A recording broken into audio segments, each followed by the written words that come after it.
What's up? It's Jeremy Picker from Amber Creative. This is Deanna with In the Zone Inc. and Print Girl Mafia. This is Ray Weiss with Printing the Night of the Lion. You're listening to the Two Regular Guys podcast. Hosted by Terry Combs RG, Regular Guy, and Aaron Montgomery.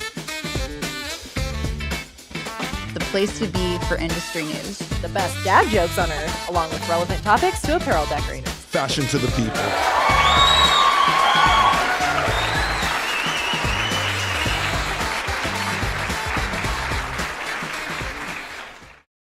Welcome into the show. It is Friday, June 5th, 2026. I'm Terry Combs, and you can find me at terrycombs.com.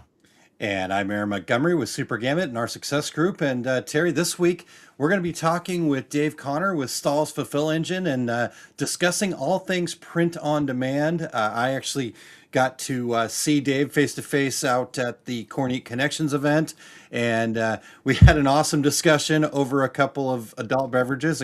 Imagine that, right? And I'm like, man, we got to continue this on. We got to get you on here, and I want more people to know about what you guys got going on over there at Fulfill Engine, but just in general, Dave's such a wealth of knowledge and has such a great history in our industry that this opportunity to talk to him, Terry, is going to be awesome. I can't wait to put all sorts of fun questions in front of him here. Yeah, Dave and I were booth neighbors at the DTF Expo, which would have been a year and a half ago, something like that. And so I think you just throw one question out to Dave, and you and I'll just sit back. Yeah, absolutely. That's what I love about him, man. Just such a wealth of knowledge. So going to be a great conversation here today, but we've got some other stuff happening too, Terry. Yeah, make sure you stay till the very end for a quick secret sauce, a quick serving of secret sauce. Eric's going to be dishing out 5 savory tips for success in your first adventures in 3D foam embroidery. So yeah. I think it's not 40 layers of thread, but I don't want to give away anything. Any secrets? Well, I giggled when it's a quick serving of secret sauce. So that's what I love about Eric. His quick is like a massive meal for the rest of us. So it's a relative thing. Yeah, for sure. So speaking of great information and always bringing good content and whatnot, we've got our friend Teresa Hegel in from ASI here waiting in the wings. And she's got a couple of headlines to share for us here this week, Terry. So good to have Teresa back live. She was kind enough to record some stuff for us because of all the scheduling and all the crazy travel that we all have. And so great to have her back here live with us this morning, Terry. So you ready to bring her in? Absolutely. Let's hear the news.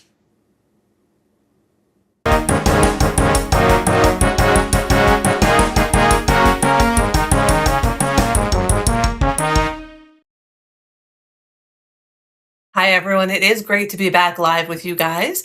I am Teresa Hegel with ASI and Counselor Magazine, and I have some great headlines to share with you today.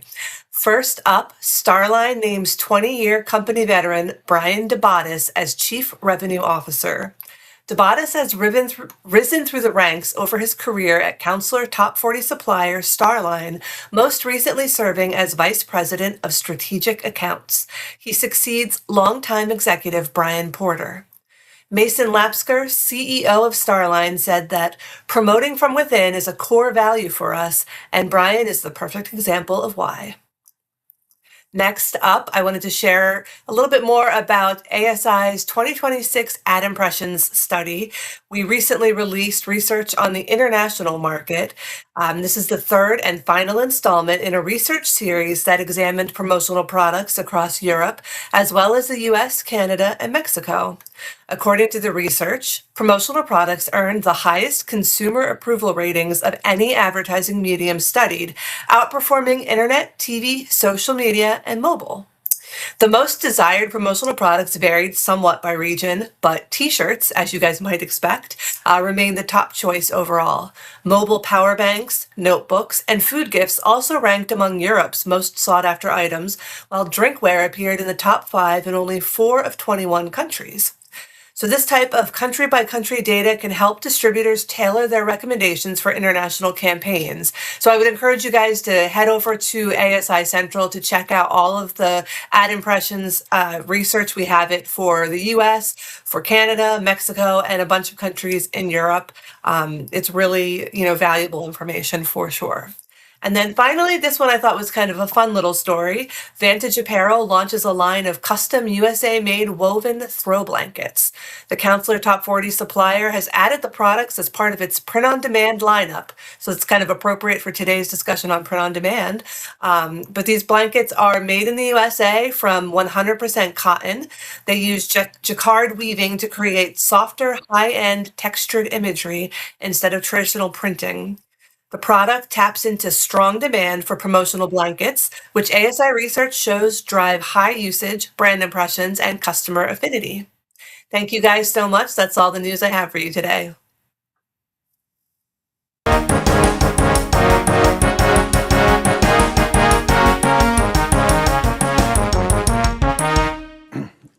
All right. Good stuff there, Terry. What stood out to you? I love the ASI studies, surveys that they do. It's just every time I hear about one, there's something new in there that's valuable to people out there in the industry selling promotional products, selling T-shirts, things like that. So we appreciate everything they do over there at ASI. Yeah, absolutely. No, I agree. I think that definitely stood out to me too. So amazing stuff. And Printing United, not too far away, Terry. I hate to say that already. I know that's freaking people out, but A, it's a little earlier this year. B, yes, it is June, everyone. Okay. So, but I'm gonna just do a do-over and go into 2027. I'm falling behind here. well, here's the interesting part, right? January 1st is actually just another day on the calendar. So, you can make that determination. But anyhow, my point about Printing United is, ASI is going to be a part of Printing United in a big way too. We kind of broke that news last year, right? I think it was even last year that they were planning on that, or maybe earlier this year. And hopefully two regular guys are going to be able to round up all these guys and get some information and record some data for our show or two, and as we try to do every year at AS or at Pretty United. But those 3 days kind of get away from us. Absolutely. So we're going to try to do a lot of stuff in advance too. And then I've already been talking with our good friend Amanda Hagel from over there, and so how can we bridge that gap? Me, I love a good panel discussion just like you do, Terry. So we're maybe even talking about something like that. So good things happening there, and appreciate again Teresa for her support of our industry and what she does over there at ASI. So Terry, we've got some regulars checking in. They're showing up here. Ramona made sure she checked in in time to catch the dad joke. I think I've got a good one. It's finally my turn to bring it, so we'll see. Yeah, Ramona, you showed up in time. Now just tell us if it was worth getting up early. That's right. And then we've got Craig Bradley checking in. Good morning, Craig. Thanks for being here. Rest of you regulators, jump in here. We want you guys to be part of the conversation with Dave too. Actually, my good friend Brian Luma from Realistic Replicas sent me a Slack message about 5 minutes before the show started here and says, here's my list of questions. So I may be throwing some questions in the middle, Dave. So hang on, buddy. I appreciate you going along with the flow. But let's do the dad joke, though, before we get Dave in here. How's that sound, Terry? Yeah, absolutely. You mentioned that you're bringing the dad joke this week. So let's hear it. All right.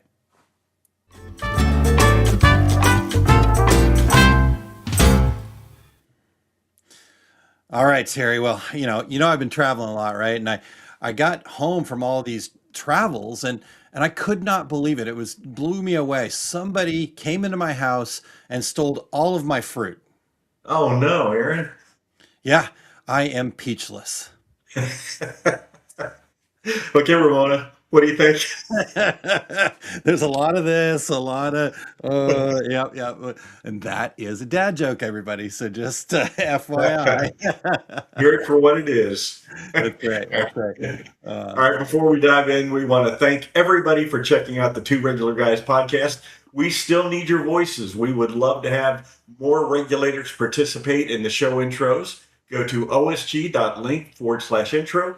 Read a few sentences and be a part of every show. Don't be left out.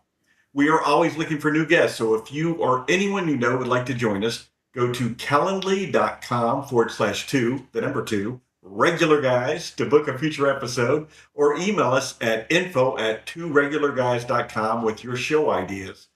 If you are listening to the podcast version of the show, we would appreciate you sharing the Two Regular Guys podcast with all of your industry friends so they can become regulators too. We would appreciate you giving us a review on Apple Podcasts, Spotify, iHeartRadio, Amazon Podcast, YouTube Podcast, or wherever you do your podcast listening. And if you're watching us live right now, please join in with your comments and your questions and your thoughts. And hey, if you can't join in, send them to Aaron. That's right. Awesome. All right, Terry. Well, this is going to be great, and I do have to apologize that maybe I was exaggerating. Maybe it wasn't 5 minutes, but that's when I saw it, about 5 minutes before the show. But Brian is here too, so I appreciate him tuning in. And Ramona did like the dad joke, so that's important. And our good friend Andy Swanson, who we got to see in Chicago, Terry, is tuned in this morning as well. So. Andy. Thank you, Andy, for being here. All right. Well, Terry, we're here. It's the meat of the show here. We need to get our guest on. Are you ready for that? I am. Let's see Dave. What's up, guys? So thrilled to be here. Awesome, man. Love having you. Yeah. Terry, where should we start?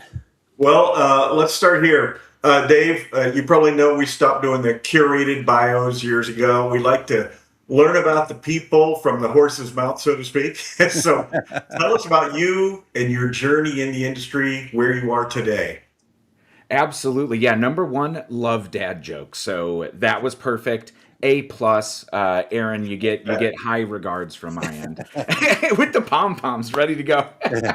But dad jokes aside, I am Dave Connor. I'm the Director of Product Marketing here at Stahl's Fulfill Engine, and I've been in the apparel decoration industry now for, probably coming up on, I don't want to date myself, but over 15 years, let's just say that. Learned how to screen print on my kitchen table because I was in a band. I was a broke college kid. I'm looking, how we could make money, and everybody at the time needed 48 quantity, at least that I could find. We didn't know if we were going to sell 48. So that kind of like my intro into the industry was kind of a challenge that I know customers and decorators still kind of face today and relates perfectly to print on demand. After that, started printing shirts for a whole bunch of bands, got into music promotion, eventually started working at a commercial print shop, then worked at another one for a good long time where I saw really the advent of direct-to-garment hit the industry and be this screen print killer. Screen printing still alive and well, didn't kill it. But it was the catalyst to start this like print-on-demand movement. And this was maybe like 2014, 2015, when it really started gaining momentum. And so I saw this be built firsthand by a team of developers and millions of dollars and warehouses stocking blanks. And there were all of these bits and pieces. And then I remained on the bulk printing side of the shop I was working for was full service. So any way you could put ink on a substrate, from screen printing to direct to garment to offset printing to digital printing to wide format, we essentially did it. So I was very close to it and had some experience either designing for it, marketing it, or even being on press during the hot market when it is all hands on deck at 3 o'clock in the morning after like a Super Bowl or something like that. So I got all of that experience about 5, coming up on 6 years ago. I made the switch over to Stahl's and really started leveraging all of the experience from me being an entrepreneur, me being a printer myself, and all of the experience and lessons that I've learned, the mistakes I made, the mistakes I watched others make, working through a few different print shops. I took all of that and kind of started bottling it up and creating content for Stahl's, which is where many folks in the industry recognize me from. Hundreds of YouTube videos on both the Stahl's and Transfer Express YouTube channel.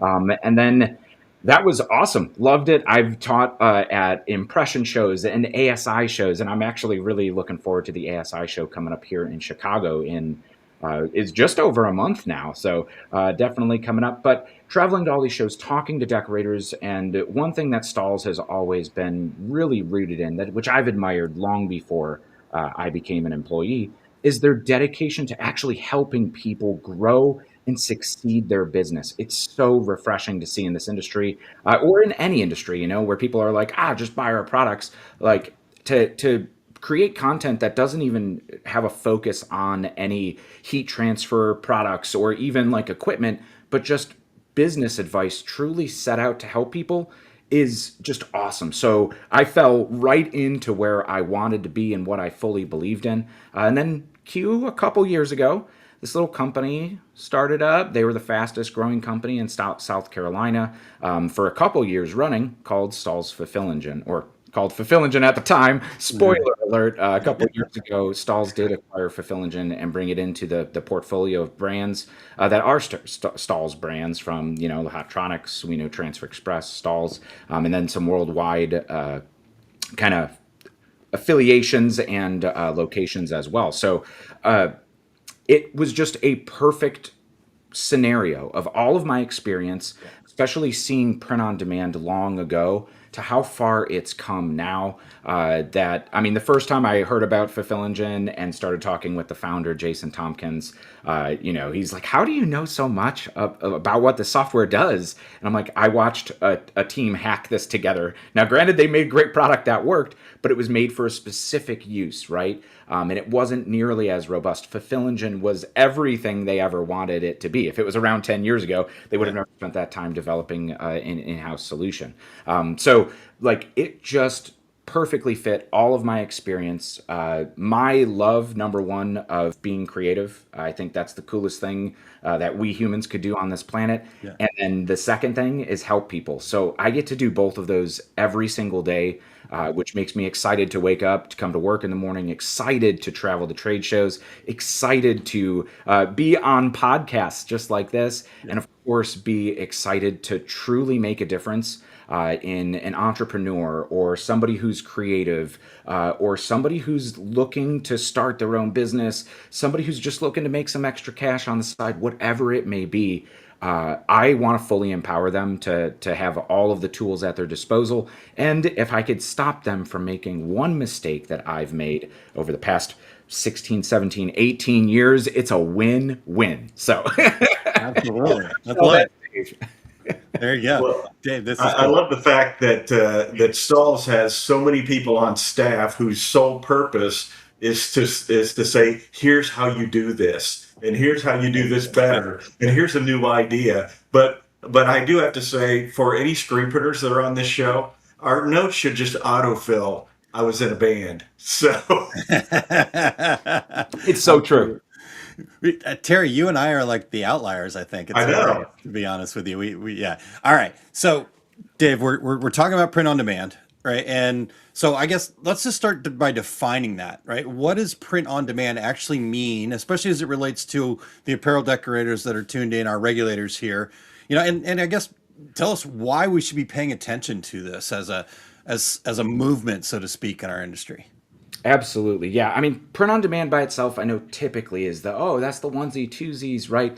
But in reality, it's where fulfillment meets demand on time, every time, at any quantity, right? So it's more than just the onesie twosies, or it's more than e-commerce. It's about providing a true solution of, giving customers a convenient and easy ordering portal. Everybody wants that Amazon experience, right? But it's not just single pieces. Maybe it's mixed decoration methods, so it's a 3 or 4 piece order, but this also could be 500 piece orders, replenishment orders. I've been working with a lot of folks, in my history in the industry, a lot is with bands and even major label artists that are essentially ordering bulk orders on demand to ship specifically to arenas, stadiums, amphitheaters where they're playing. And in a way, is print on demand. It's not it's eliminating that inventory risk of those styles they might not know will sell, and provides all this solution. It's also not necessarily a trend or a fad. It is a fast growing segment of our industry, which is why people need to take notice, right? When we look at the growth just in the past year, it was, I think, just over 25 or 26% year over year growth in the print on demand market. And it's forecast through 2030 to grow by at least 24% every single year. which is incredible when we look at the rest of the industry sitting at a small growth or that kind of more level. Hopefully it doesn't go into the decline like we saw just a couple years ago, a little dip in that industry, but it kind of recovered and came back. But that kind of also speaks to the solution of what it provides, right? For smaller decorators, when you start providing these solutions, you're building value in your services, you're able to stand out against your competition, and then you stop competing only on price. You start winning on service and that convenience that you make for your customers that solves the real problems. The HR department with the overflowing merch closet, right? Or the, oh, well, these are the navy shirts we bought last year, but Janet in accounting just doesn't like to wear the color navy, right? And with everybody looking to pinch their pennies these days with uncertainties in the economy, almost every single business, our customers as decorators and promotional products distributors, right? Like our customers are looking to maximize the ROI on that branded apparel. They don't want to make just a t-shirt that somebody's going to wear on laundry day or wear painting the house. They want to actually get the return out of it. So they want branded apparel that people are going to wear to be that walking billboard, right, for their company, whether it's their employees, whether it's merchandise, whether it's whatever it is. They want to stop wasting that spend on stuff that's going to sit in the closet for 2 years, then to just get thrown out, right? And so that's why it's really important. And then when you look at that even too, if you were making a bulk order of some Nike or Adidas or North Face stuff, you're talking a humongous budget. When you break that up into only the people who actually want that, maybe they have a ton of t-shirts already, but a nice jacket would be nice, or a hat, or like Teresa just mentioned, like technology and Bluetooth speakers, these branded impressions. I have one right here that I got from a show, right? And it's a battery pack that has a logo on it. Yeah. This doesn't leave my side. You can see my AirPod case plugged in and charging on it right now, right? But like stuff like this. So to be able to put all of that with the branded merchandise all in one ordering portal or one storefront, it's really incredible and super, super powerful. But when we look at the e-commerce angle too of the print-on-demand space, we look at the convenience that it provides these solutions to customers. It's storing their artwork, right? Because I know even the best business owners that I've been friends with or I've worked with in the past, the bands that were the most creative go, here's the logo. And it's like the low-res PNG from Facebook. So I know you sent me your logo, a year ago, 2 years ago, 6 months ago, whatever it might be, in a vector format. Why can't I have that stored in a portal, right? And that's something that we see these systems making it able to do. Eliminating the friction in a quoting process or back and forth.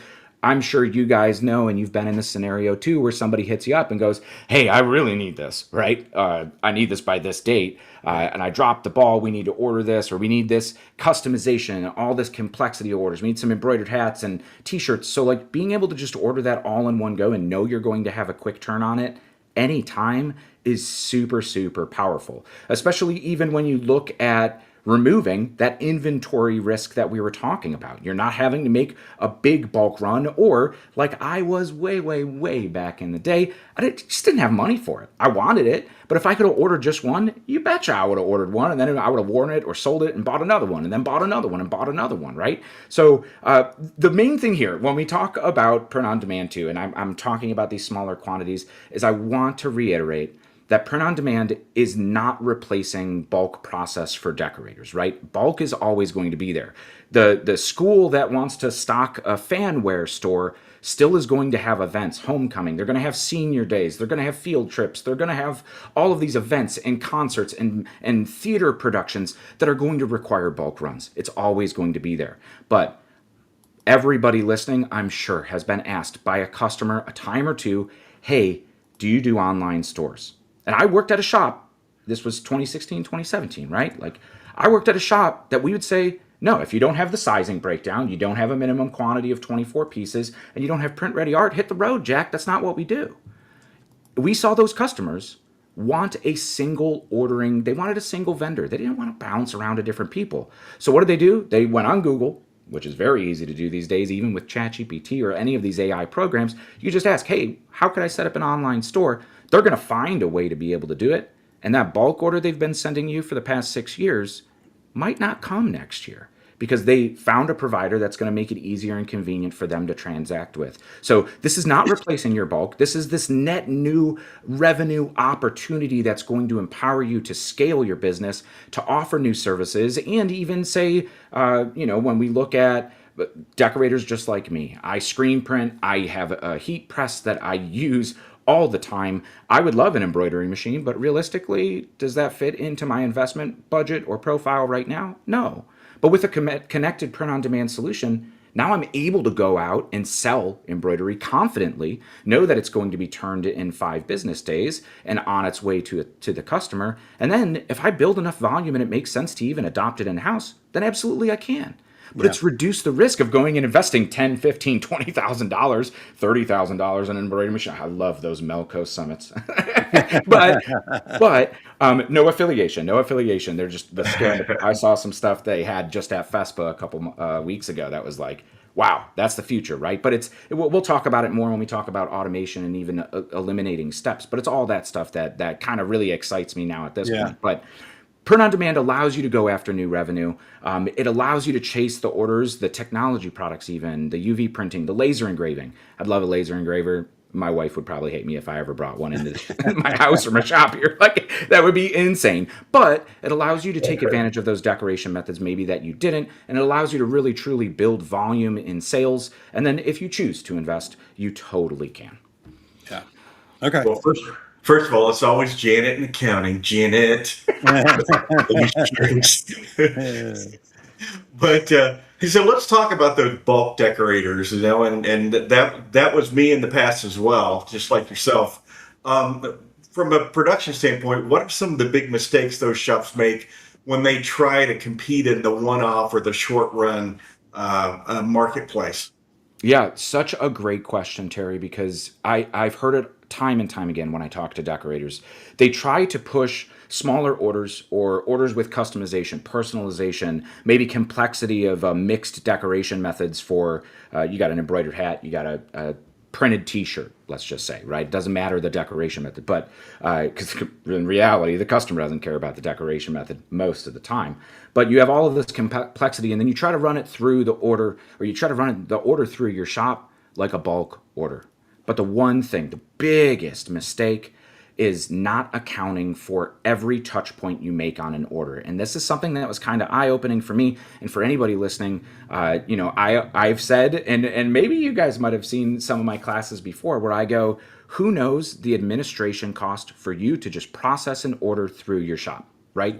Every touch point you make, from art prep to the emails to pre-flighting to, quoting to sourcing to the inventory checking to make sure you're not going to sell anything out of stock, or finding another vendor for it, copying and pasting shipping addresses, buying shipping labels, communicating to your customer, hey, this is your tracking information, orders on the way, and then maybe picking up the phone for customer service if there's a question or anything, right? How much does that actually cost you per order if you break it down? I've been asking that question for 3 years now at every in-person event and sometimes even podcasts, and say, give me a show of hands if you know your administration cost.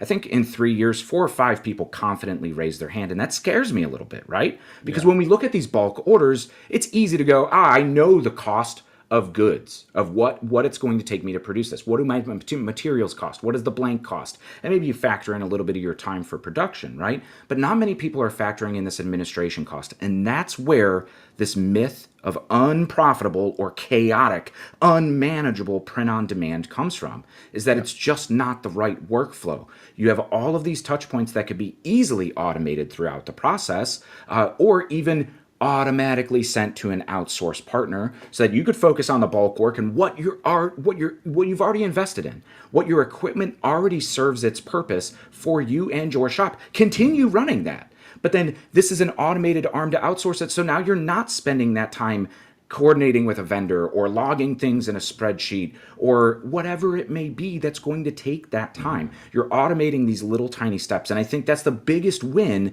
that we've seen recently in terms of this explosion of print on demand. Of course, the market pressure from this thing that happened called the pandemic forced everybody to shop online.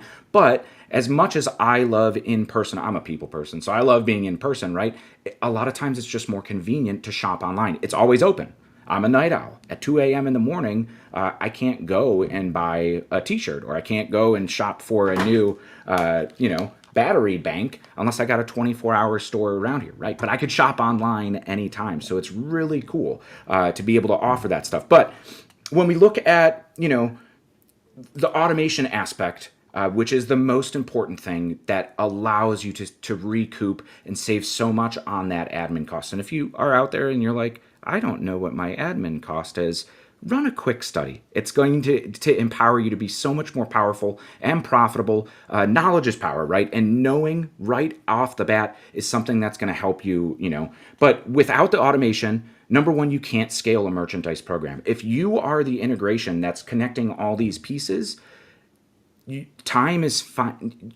It's limited, right? You're never going to be able to scale. So with these recurring merchandise programs you could stand up that are essentially you invest in it once and then it can be passive revenue with zero touch of your time, it opens up so much more time for you, and you stop bleeding that profit because and so you start to really build in what makes the most sense for you and your business as a business owner to go out and reinvest your time into maybe building out that new website you've been putting off for a long time, right? While the orders are still flowing through the shop. Maybe it's that big customer in your neighborhood or your community or your city that you've been meaning to make samples for. Now take that time to actually go focus and grow your business.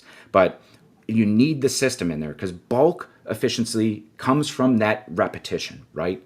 Print on demand efficiency comes from the automation, a standardized, clean data set, everything on your order specs, right? And rules that reduce any hiccups or downtime. One misprint or one question immediately is eliminating any margin when you're talking about a single piece order, right? So you want to ensure you are profiting at all times. Yeah. Okay. Well, good stuff, man. This is great. Like taking notes and all of these. Yeah. All right. I want to get into some specifics here, though, David. So I'm going to hit you with kind of two questions here.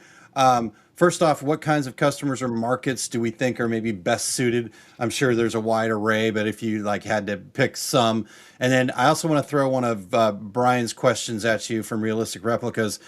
He asked, what would you say the best options applications are for hats when it comes to full color process artwork? So I know those are kind of different questions, but I think they're in the same realm at least. Let me start with the decoration methods first, Yep. because I am a super nerd and just very curious. So even though I've never invested in embroidery, right? I love it. I love the aspect of it. I love the digitizing aspect. I used to work with a digitizer who would plot every stitch by hand, and it was incredible. You'd order a chicken, and it's just a flat vector artwork of a chicken, and she would actually go in and plot feathers and the actual it looked so cool. So it's the magic of it. I don't know. The creative in me just loves it. But when we talk about headwear specifically, especially for digital production has really blown up in the past, I would say 5-6 years, especially with the advent of DTF. For flat decoration, there's so many cool textures you could do. I was doing that, the digitizing in Photoshop where you could use the parametric filters to essentially have full control over a digitized design. Now, it's not actually digitized, it's just mocked up in raster artwork, but it looks really cool. And you feed it to DTF, and you're able to produce that on headwear. So, of course, DTF for headwear is pretty sweet. Does also allow full color artwork. Patches and emblems are great for print on demand as well, because there are so many different kinds that you could get. Your only investment into cost is a run of patches that are going to sit there. We all know the most expensive part of apparel decoration or decoration in general is the textile, the actual blank that you're printing on. So if, say, a few of those logos go unused, you're not really tanking the profitability of the whole job as long as you know you're going to sell a whatever set amount of them. But even patches you could get at a quantity of 12, so it's not a huge investment into that. Another thing that I think is really cool that I want to mention is the brand new Liquid 3D. That's not really brand new anymore, but it's less than a year old. Liquid 3D, which is dimensional decoration on demand. It mixes 3D printing with UV printing, so you actually are able to digitally produce dimensional emblems up to 2.5 millimeters thick with essentially zero color restrictions because it's CMYK plus white printing that. So it allows you to get these really cool finishes, effects. And one thing that we just released last month in Fulfill Engine is actually the ability to instantly apply with one click patterned full color textures that not only are a texture, so like think of a wood grain or a basket weave. It's not just the appearance of it, but it's also texturing the top 0.75 millimeters with an actual texture. So the grooves in the wood, where the basket weave falls in. And so you could produce these incredible, realistically looking leathers or woods, or the one that we have is like a basketball texture where it looks identical to a basketball in scale of, in the scale of the texture as well as the color of the shape itself. So like, seeing what creatives and entrepreneurs and small businesses are doing with this brand new digital decoration process is mind-blowing, and just something I've been head over heels of. I thought I was doing cool stuff with it, and then I see somebody else, I see an order come through and oh my God, that's the coolest thing I've ever seen, right? And it truly is this dimensional decoration that is not available. It looks probably the closest to PVC, but it eliminates all of the issues when you look at traditional patches and emblems. Sometimes there's proofing delays, there's long lead times, and there's minimum quantities associated with it. Well, Liquid 3D eliminates all of that, right? There's an online builder experience. Not everybody's a whiz with building 3D files. So there's an online designer that you throw at a vector PDF, you raise, lower elements, recolor them, whatever you want. It is a 5-day turnaround, so flat, and that's applied to an item. And then there's no minimums. You could order just one. You could set the art up and then set it up on an online store. So for full color decoration on headwear, that's definitely it. I've even seen some cool stuff of people not full color, but regular standard embroidery, of course, still, I think, growing 40% year over year in terms of the slice of pie it's taking for the decoration industry. So embroidery definitely on the rise. And then what else? Laser engraving on headwear I've seen it on a lot of apparel, and it's just really cool. So it's essentially just a little bit of removing that layer. But that was a long-winded, answer there. I'll loop back to what markets and what customers are best suited here, because we talked about some pretty cool decoration that you're like, wow, my customer for this would be great for that. And essentially, I'm going to take the easy answer, and really, honestly, it's all customers, right? That are prime markets for print on demand. And I say that because we all shop online. We're all getting used to this convenient, quick ordering process that we see online. Like the one click from Amazon, man, I can't tell you how many times it's got me, where it's when you start getting those friction points and you're about to make the purchase and you're I really do need this really nice espresso maker. This is going to be sweet. And then you get into the cart and you're looking at the shipping address and you're you know what? I probably don't need this. But the one click ordering, you just ordered it and you're yeah, I already ordered it. It's just a hassle now to replace it, right? So that's just Dave talking there. But we see that across every single market we serve, from the small businesses, the schools, the teams, the leagues, the churches, the restaurants, the nonprofits, the contractors, the landscapers, right? The corporate clients you have, the law firms, right? Franchises, or even any event printing that you're going to be doing. It really is a great model for any one of your customers, and likely they may have already identified it by asking for an online store. But it looks something like when I want to go back to kind of those solutions that I said, because this is a perfect way to look at every single one of these markets with a solution. Like the landscaper, right, who maybe was buying some big bulk runs and then he ran out of extra large because he was hiring a whole bunch of guys who were extra large and just mismanaged the sizes, and now he's either going to have to go make a big bulk run or buy a short run of just extra larges when he hires a new employee. Why not just have an online store that, when you hire a new employee, it's winter. Maybe you don't need to get them those super lightweight performance wear stuff. Get them a hoodie, get them a jacket, and have those products stood up there. A school wants spirit wear all the time, but doesn't know how much they're going to sell, right? they don't want to buy inventory up front or invest in that. Maybe they don't even have the capital for it. So pass all that on to the end customer who's buying it, where then the school essentially could just fundraise and take a little bit off the top, right? So those are just two examples of like really focusing on this audience. The best ones are going to be the ones that have the ongoing need for short run branded merchandise and maybe don't have the means, or they're being just a little bit more conscious of how they spend their money and don't want to take on any of that industry inventory risk that's typically kind of associated with that. Yeah. Okay. Yeah. Real quick before we Ramona first and foremost raised her hand, says, I know my admin costs. So there you go. You got Yes. a person to add to the list. I love that. And then Brian, as you were talking about the Liquid 3D stuff, he said, can you do process colors with Liquid 3D? Yeah. Okay. All right. Yeah. You There could we do go. process colors, you could do spot colors, you could do mixes, you could do gradients. Okay, so full color. There are limitations to like what could actually be used in the builder, and so that's really where the limitation is. It's not necessarily with the decoration method. Okay. But like I've seen near photographic reproduction. And the same thing with those textures. It's just built into the builder, so it's not doing all this processing that's online, that's dependent on an internet connection. But process colors, as well as even like using the Pantone bridge equivalents for a CMYK value are going to get you a pretty close spot color. Yeah. Okay. Awesome. All right, Terry, what's next? Well, so Dave, so what's changed since the early days? Manually creating SKUs, doing mock-ups, doing customer samples. How's that all changed? Yep. So it's changed a lot. In the former version of myself that was going through CSVs and setting up every variation of a SKU and doing those manual mock-ups, there are systems and solutions that automate that now these days. So the biggest change truly is system and connection.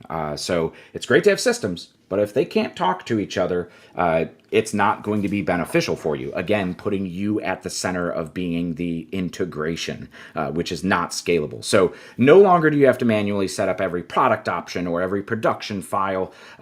Essentially, the new way is select a decoration method, upload or assign a file that's already parked in the dashboard right there. My favorite thing is in Fulfill Engine, we handle artwork and designs a little bit separately. So artwork is the raw artwork file that you could apply to anything. You could edit it.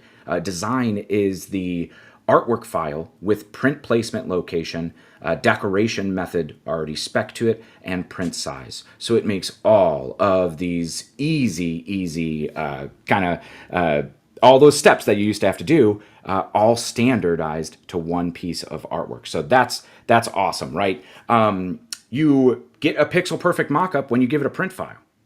We've measured, a t-shirt to say this is the printable area and already spec that out for even like hoodies, right? Where that kangaroo pocket is going to come up and get real tight into a print area. That the smallest size, it's 10 inches max. Then the print area in height for that garment is 10 inches max. We don't want to run into any of those surprises down the road. So this is putting this all on system and automating this entire process, even to the point of connection where then you're now connected, real-time inventory, right, all the time. So it's really incredible to have that direct link right into Sanmar or SNS or wherever you're getting your apparel from to at least see that catalog, whether you're going to be decorating it or not, because that's the worst thing when you sell a product and you put a quote out there or whatever, and then you go to actually source it and it's out of stock. And now you're scrambling to find a comparable replacement. Sometimes the customer's dead set on that. So it's easier just to put that up.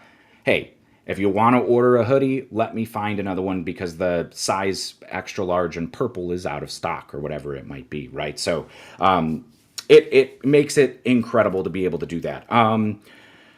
Pricing, a big aspect of it when we talk about profit margins. So to be able to standardize that and have a price sheet that every decoration method and every product that you're going to set up is already filtered through to ensure that you're making margin on it is awesome, right? The one shop I worked at had a quoting department of 8 guys that would sit there and plug away at suppliers and vendors and price out screen printing jobs all day. Now, granted, this was before systems, but think of the labor cost of an entire team like that, right? And I mean, there was tons of requests, and that was the thing. Like, you're going to get a response not within 24 hours. You're going to get a response within 12 hours if you're responding within business hours. So like, that was part of the secret sauce of the services and the value we provided to our clients, is fast responsiveness. So that was a cost of doing business. But now, if you could say, oh, as you're on the phone, oh yeah, you need a next level 3600. Oh, you want to put a DTF on the left chest?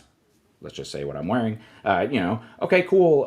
How big is that file going to be? Excellent, cool. Which it's all flat rate. Yeah, well, the cost for this is going to be this. Immediately. Like, with a couple clicks, and you have a mock-up ready to go, which I know a lot of shops and a lot of decorators, a lot of small business owners go, hey, I see it in the forums all the time, and in the t-shirt business groups of like, hey, I provided a whole bunch of these mock-ups and they didn't buy anything. It's like a waste of time, Yeah. Well, yeah, it is. All the shops that I've worked for and all what I've done is like, you need a deposit or you need to pay in full up front if I'm going to be spending the time making artwork files. So like, there's all of these aspects that are part of this entire kind of, print-on-demand workflow, where it takes minutes to do things that used to take hours, and really super speeds things up. But that's the systems, that's the process, that's the collaboration between vendors, suppliers, even when we talk about connecting to equipment manufacturers, right? Those print settings, you're not finagling with them in production to go, oh, well, this is a black 100% ring spun cotton shirt and 4.8 ounces. What's the best setting? The logic's already been predetermined with the suppliers. So you are already connected, or with the equipment manufacturer. So you're connected with like the best practices if you have a Kornit machine or a Brother machine or an Epson machine, right? It's pulling in to be that single standardized source of truth, even when you take a DST embroidery file and you're assigning thread information to it, and then you're feeding it to an embroidery machine. So there's all of this logic in those systems that have eliminated so many of these manual touch points, which then, even if you don't know your admin cost, severely helps protect your bottom line. Yeah. Exactly. Awesome. Well, hey, here's a question that I think is from Aaron's submissions of questions earlier this morning. There are so many apparel manufacturers on the market. How does one go about picking the right manufacturer and apparel? Ooh, see, that's a great question. I really love that one, because when you show, and we've probably all been there, when somebody's like, I just want to browse and see what you have available, what I could decorate. That's my best customer voice. I'm sorry.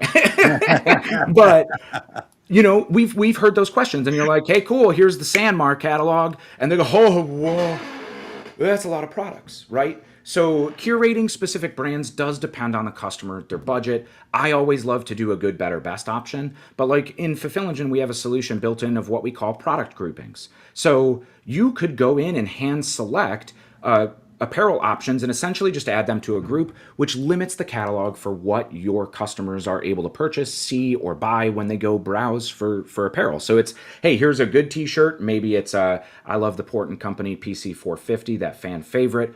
Whew, I've made so much money off that t-shirt because people think it's ring spun cotton. It feels great. It's really, really inexpensive. I hear clicks. Everybody's going to look for the PC450 right now. They call it the fan favorite. I am petitioning formally Sanmar to rename it the Dave favorite, because it is my favorite. It is the fan favorite, right? So you mean like that restaurant that has all the different people working there and their favorite items. Sweetie likes the. Yep, but me personally, the 3600 that's the next level 3600, or the Bella Canvas 3001, or that next level 6210 have been industry staples for just regular t-shirts for a long time. And then what I'm wearing now, AS Color 5080 is their heavyweight. It's perfectly in style, super comfy. As much as I love Bella Canvas, I don't have a Bella Canvas body. I've done a lot of running and working out in the past, not currently. That could get me in a Bella Canvas body, but I do love the heavier weight. So the AS Color one is my current favorite. But right there, I just provided a budget for anybody okay, this is what you're probably going to expect for a retail quality tee, and here is a high-end tee that anybody who wears this is going to love this. So there's definitely ranges in there. I am going to try, let me see if I could pull a guide, because we actually pulled real data. I don't even know how many orders of it, hundreds of thousands of orders over the span of a little bit of time. It wasn't even a full year. And we went through and grabbed the top 3 selling styles, plus the best, the close follows, right? The runner-ups, for kind of a good, better, best option, for what's actually moving through print-on-demand stores, at least with Fulfill Engine. We did compare that data with Order My Gear too.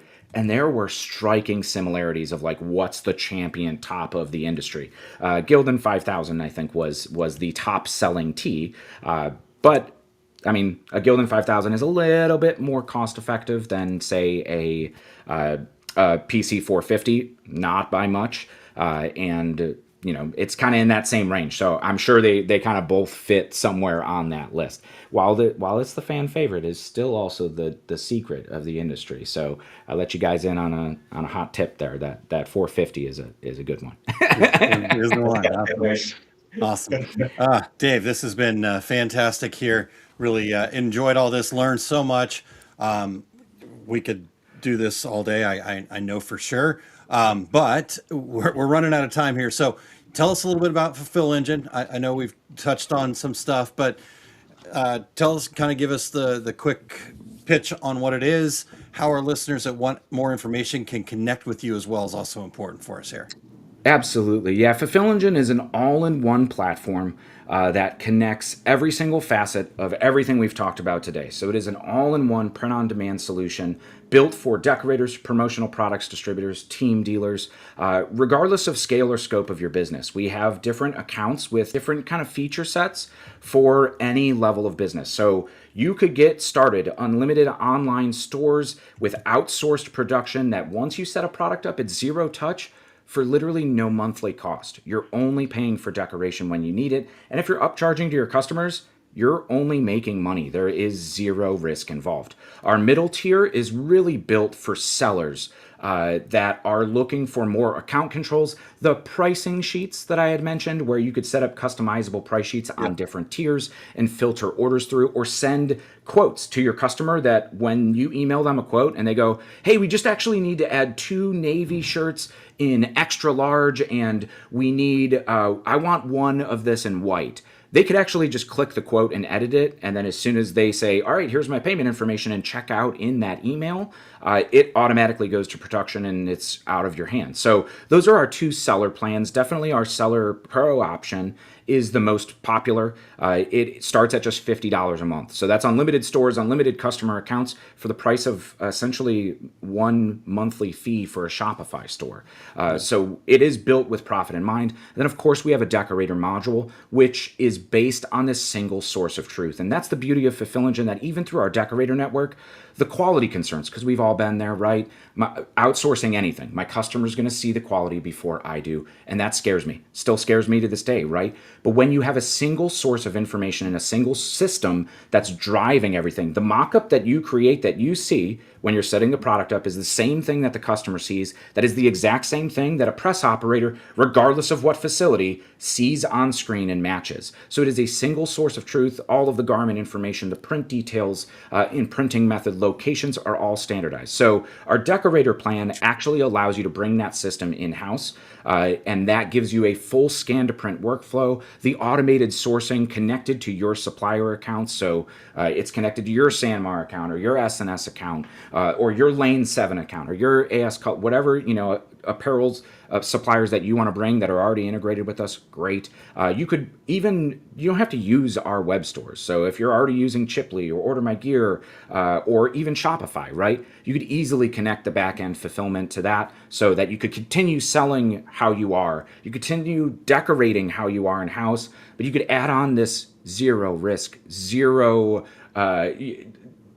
time cost, zero money cost way to truly start to scale your business with this overflow valve or these extra print locations. We support everything all on one store, all through one order of DTF, DTG, embroidery, dye sublimation, UV printing, UV DTF, laser engraving, liquid 3D, and even screen printing if you wanted to order bulk screen printing. And it's not just single piece rates, there are bulk rates, for example, even on screen printing and embroidery. So the more you order of the same exact item being designed, the lower per piece cost you get, which is very traditional for a lot of that pricing matrix of what we've seen. And even with the advancements in, say, like direct to film and direct to garment technologies, we've seen decorators even start rolling out their own bulk rates for those digital methods because, again, it's built on this repetition. That's what the bulk model's always been. So you have those increased efficiencies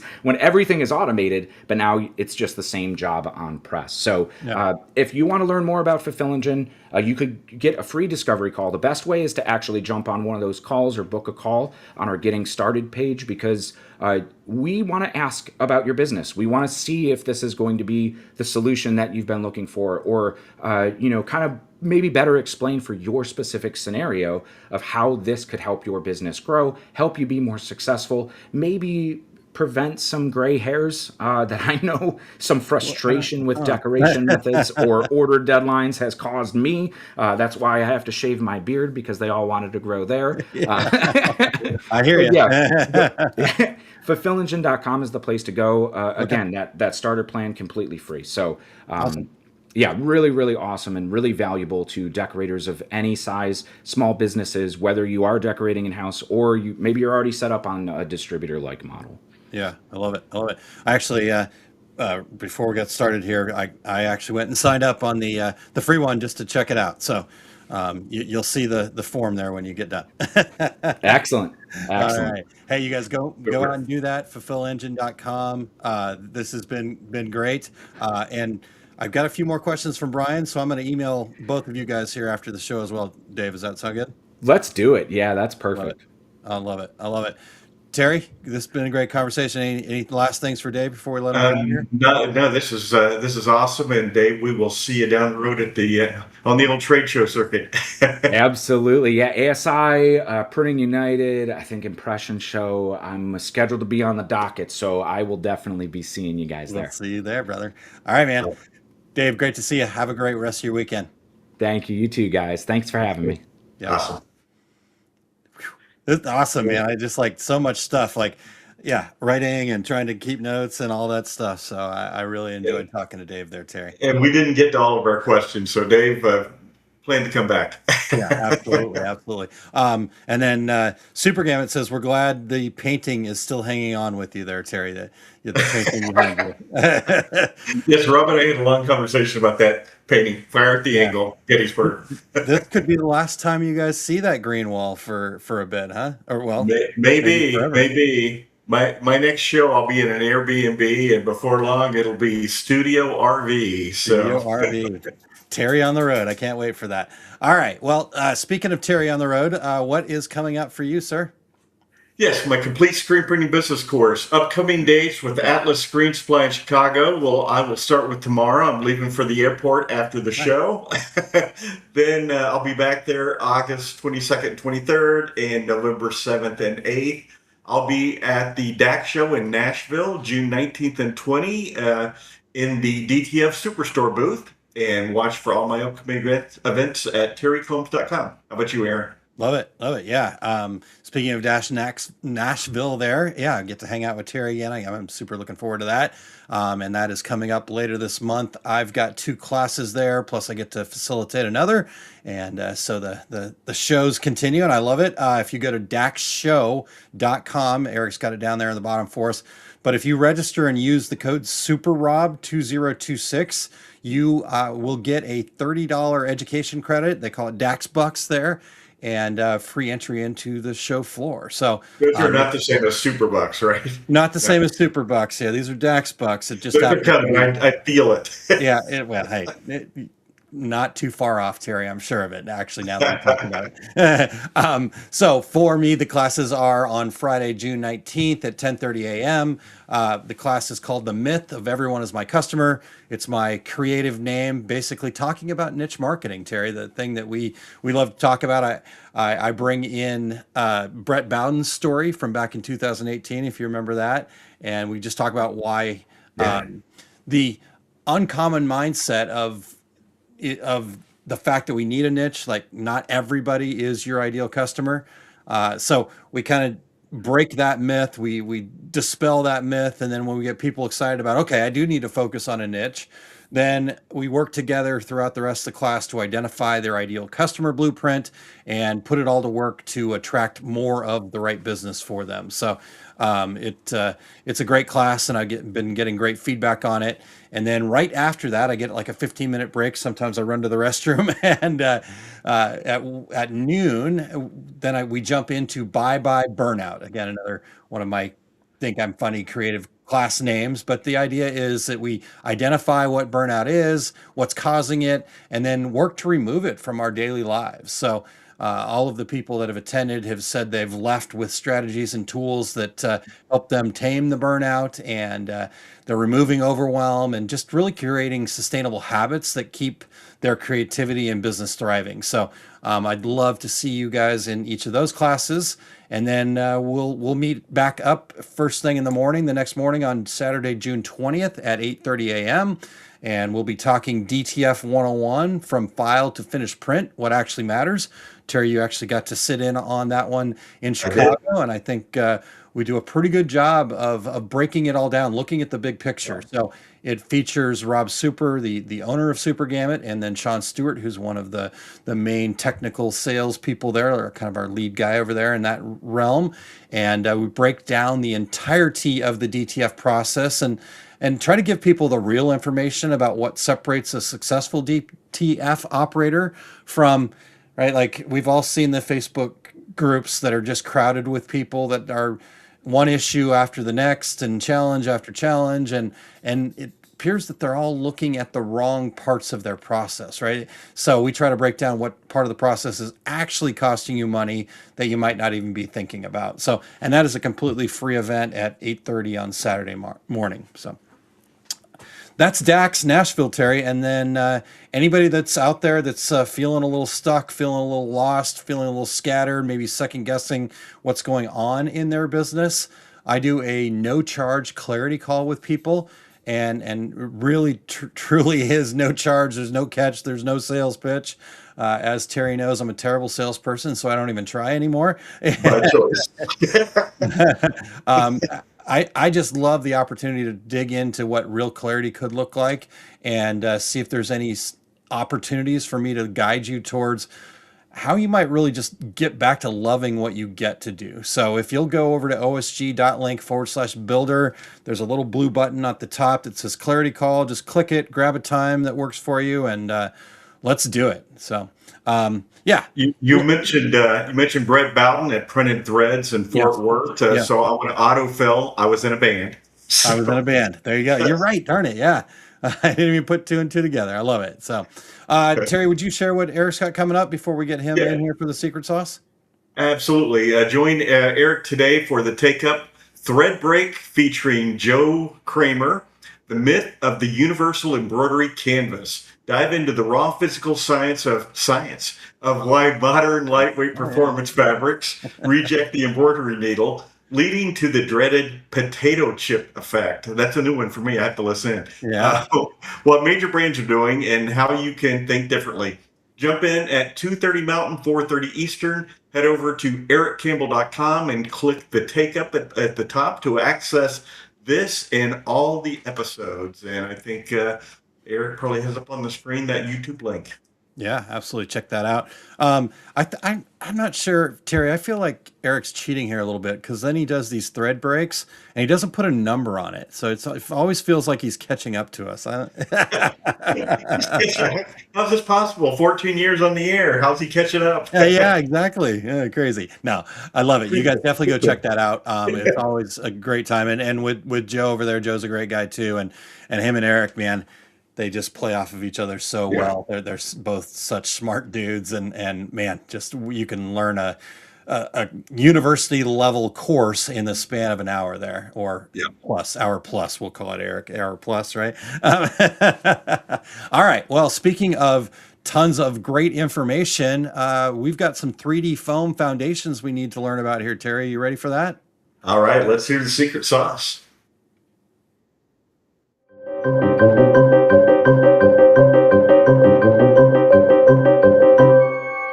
All right, folks, I'm here to talk about 3D foam foundations. And here's the thing, we got to take these foundations first. 3D foam designs require a holistic approach, meaning simply that you have to be mindful and prepare for foam from design through digitizing and into execution. If you don't design for its strengths, digitize for its needs, or use the right materials and methods, your foam designs may literally fall flat. With that in mind, let's cover some basic considerations critical to creating 3D foam designs. First thing, for designing for foam, you got to face it, it's not for fine detail. That you can successfully use foam on relatively fine lines. The smaller the satin stitch strokes are, final details you try and capture in foam, flatter your design is going to be.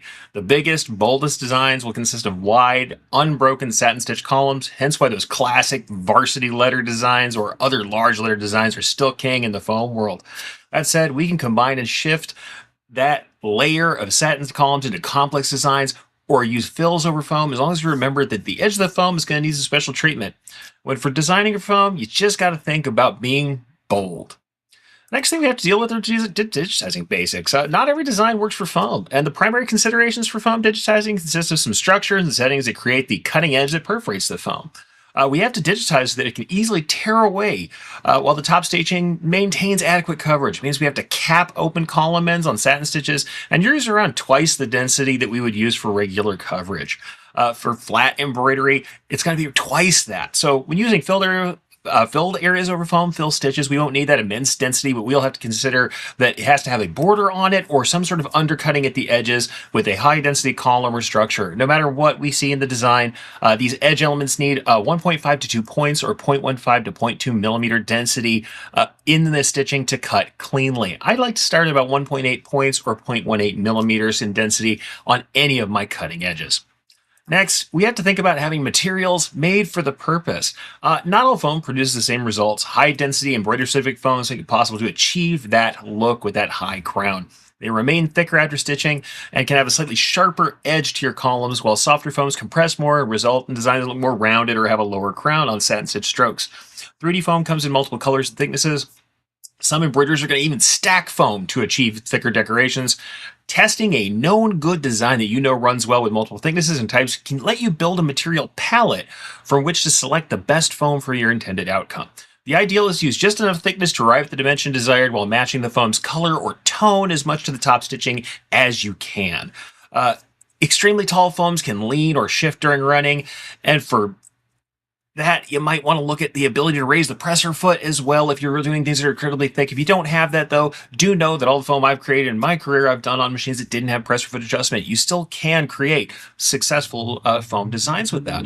But for most single-layer foam treatments, I go to that 3 to 4 millimeter thickness available in dense foams, and for multi-layer work, sometimes we'll build up with thinner foams and try and build no higher than 6 millimeters.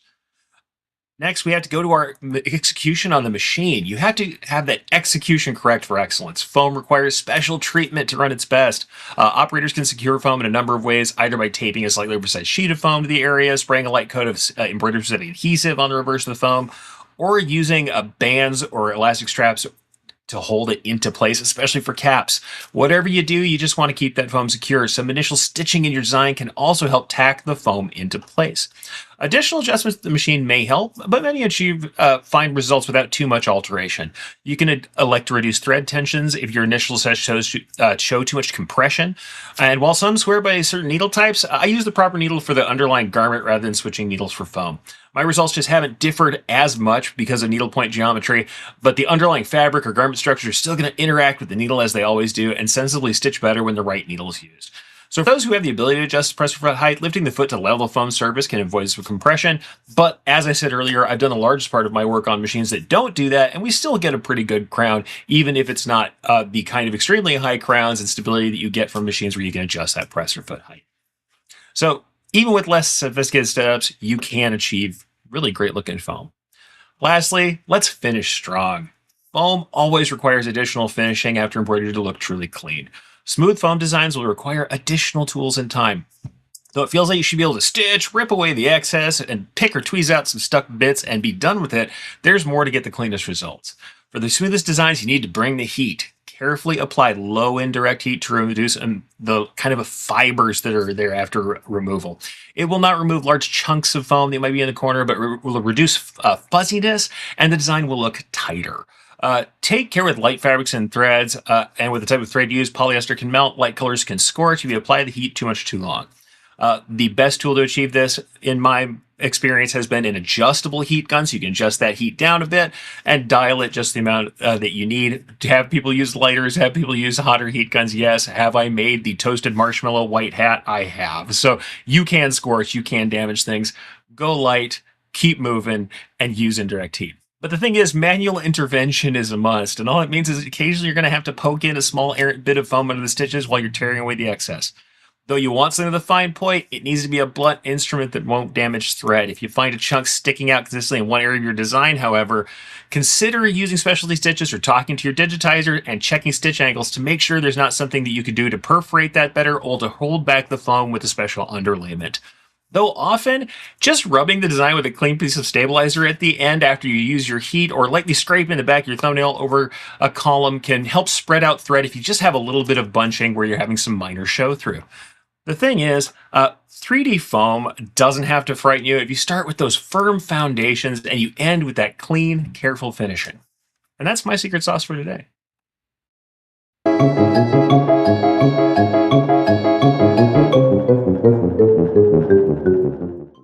That was awesome. Yeah, I learned a ton, Terry, and I do not embroider, and we all know that. But I know, and me neither. But I love Eric's examples. Have I made the toasted marshmallow white hat? I have. I have. That was very good, very good. And then let me clarify. I have 15 minutes of embroidery experience. So if anybody's looking for an operator, give me a call. No, I'm just kidding. I have stood near embroidery machines and embroidery experts. Yes. I've had cocktails with embroidery experts. Yeah, I was going to say, I actually feel like an expert because I just always reach out to Eric and he's so kind and gracious and gives me the answer. So I look smart. All right. Well, Terry, this has been awesome. It's good to be back. Thank you guys for an awesome show last week. I got to check that out. You guys did a great job closing out that niche market show. So I am excited for where we head. And so I think let's close it up, though. Thank you very much to Dave Connor from Stahl's Fulfill Engine for joining us today. Make sure you guys check that out at fulfillengine.com. All right. And thanks again to our show producer, Eric Campbell, for keeping the wheels on the bus turning and for jumping in today and doing secret sauce as well. Absolutely. And next week, Terry, I'm going to turn the tables on you, so to speak, even though you'll be at a different table. So I don't know how that's going to work. But no, we're going to have an awesome conversation. I think it's probably going to look like me interviewing you is what it feels like from my vantage point. But we want to talk about sales versus production. I know you have a lot of experience in the production side and obviously also in the sales side. And sometimes there's some friction there. So, kind of the versus. Yeah. So you've got such a great perspective about this, a view from both sides of the street. So I'm really looking forward to this conversation next week, Terry. I'm excited about it as well. And until then, I'm Terry Combs. He's Aaron Montgomery. And that was the Two Regular Guys. Here we go. We're out. Awesome. Thank you for tuning in to this week's episode of Two Regular Guys. We're here because of listeners like you, and we're so grateful to have you on this journey with us. For more valuable insight, be sure to visit our website, 2regularguys.com, and join the conversation on our Facebook page. And hey, if you or someone you know has expertise, a unique perspective, or a story worth sharing, we'd love to have them as a guest on the show. Just reach out. Remember, success in this industry isn't just about the equipment you own or the techniques you've mastered. It's about the mindset you bring and the connections you build. Keep learning, stay curious, and don't be afraid to think differently. Keep pressing on, and we'll catch you on the next episode of the Two Regular Guys.